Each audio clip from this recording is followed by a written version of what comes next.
Parte 4. Das esperanças e consolações. Capítulo 1. Das penas e gozos terrestres.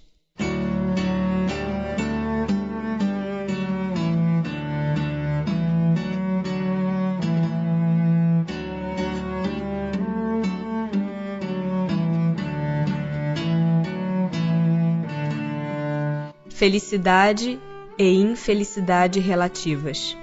Pode o homem gozar de completa felicidade na terra? Não. Por isso que a vida lhe foi dada como prova ou expiação.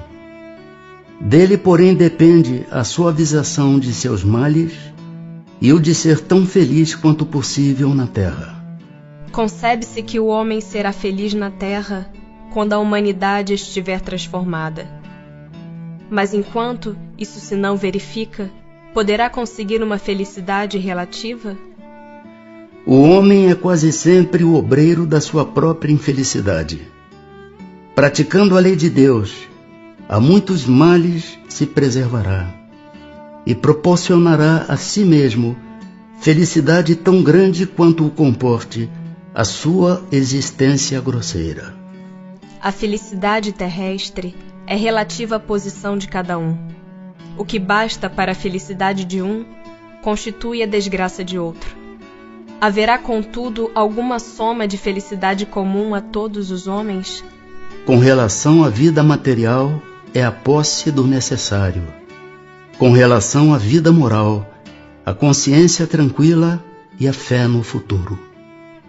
O que para um é supérfluo, não representará para outro o necessário e reciprocamente de acordo com as posições respectivas?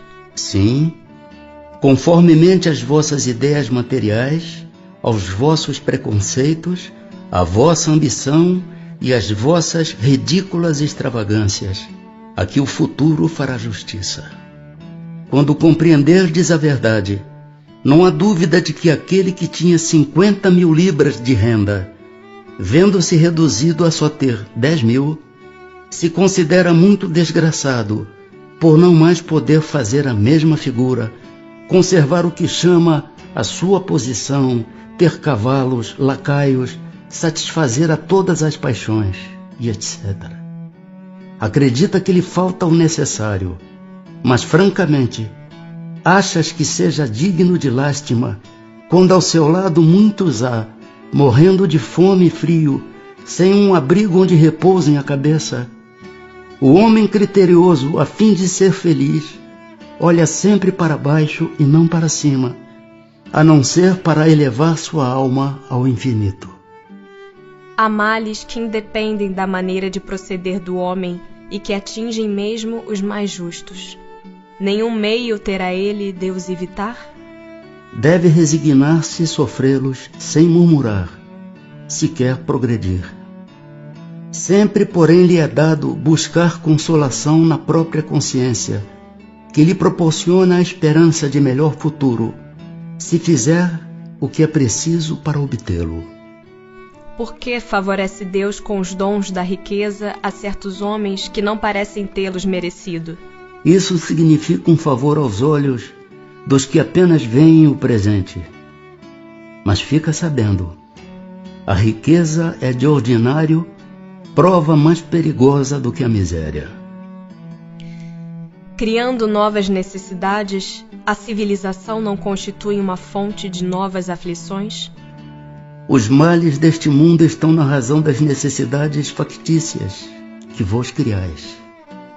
Há muitos desenganos se poupa nesta vida aquele que sabe restringir seus desejos e olha sem inveja para o que esteja acima de si.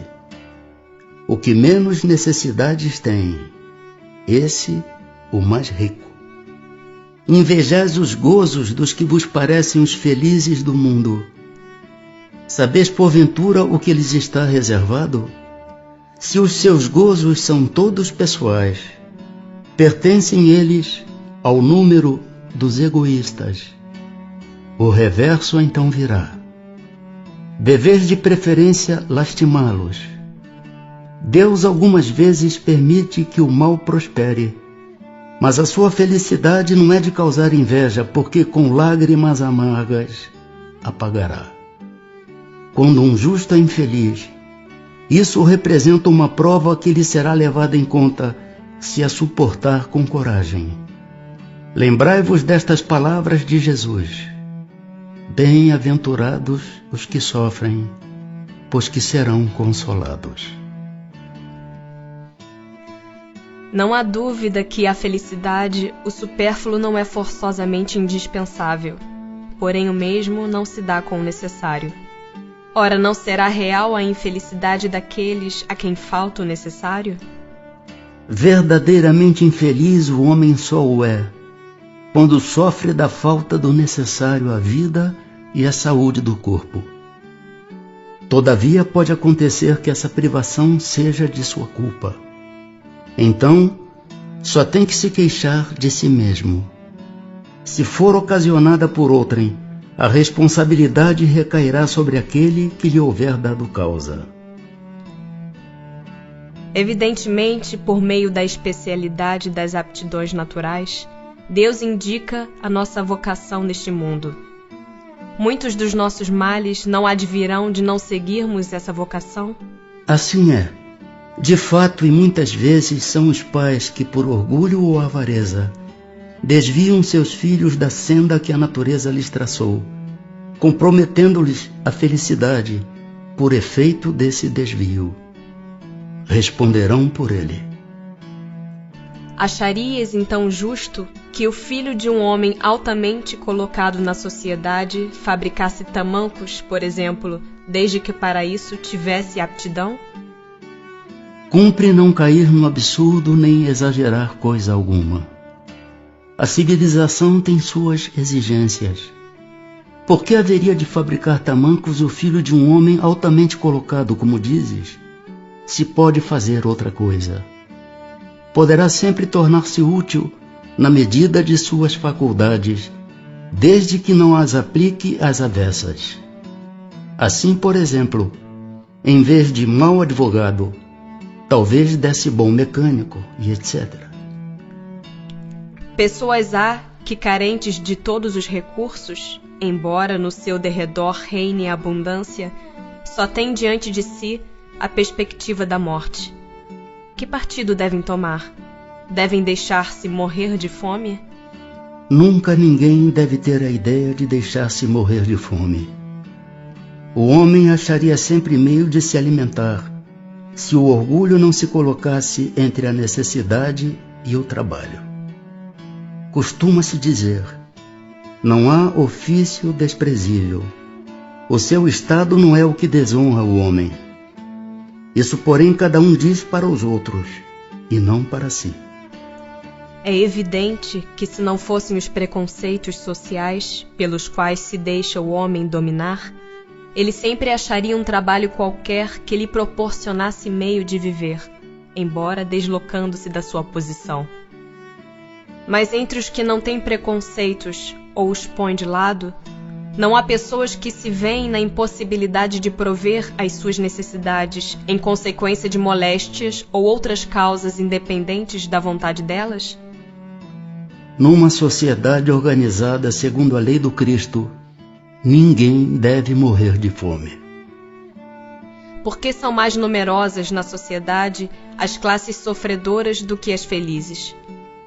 Nenhuma é perfeitamente feliz. E o que julgais ser a felicidade, muitas vezes oculta pungentes aflições. O sofrimento está por toda parte.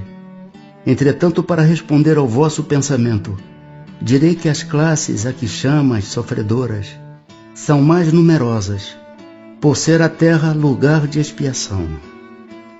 Quando a houver transformada em morada do bem e de espíritos bons, o homem deixará de ser infeliz, e ela lhe será o paraíso terrestre. Porque no mundo, tão frequentemente, a influência dos maus sobrepuja a dos bons? Por fraqueza destes. Os maus são intrigantes e audaciosos. Os bons são tímidos. Quando estes o quiserem, preponderarão. Assim como quase sempre é o homem o causador de seus sofrimentos materiais, também o será de seus sofrimentos morais? Mais ainda, porque os sofrimentos materiais algumas vezes independem da vontade, mas o orgulho ferido, a ambição frustrada, a ansiedade da avareza, a inveja, o ciúme, todas as paixões, numa palavra, são torturas da alma. A inveja e o ciúme. Felizes os que desconhecem estes dois vermes roedores. Para aquele que a inveja e o ciúme atacam, não há calma nem repouso possíveis. À sua frente, como fantasmas, que lhe não dão tréguas e o perseguem até durante o sono, se levantam os objetos de sua cobiça, do seu ódio, do seu despeito. O invejoso e o ciumento vivem ardendo em contínua febre. Será essa uma situação desejável? E não compreendeis que com as suas paixões o homem cria para si mesmo suplícios voluntários, tornando-se-lhe a terra verdadeiro inferno?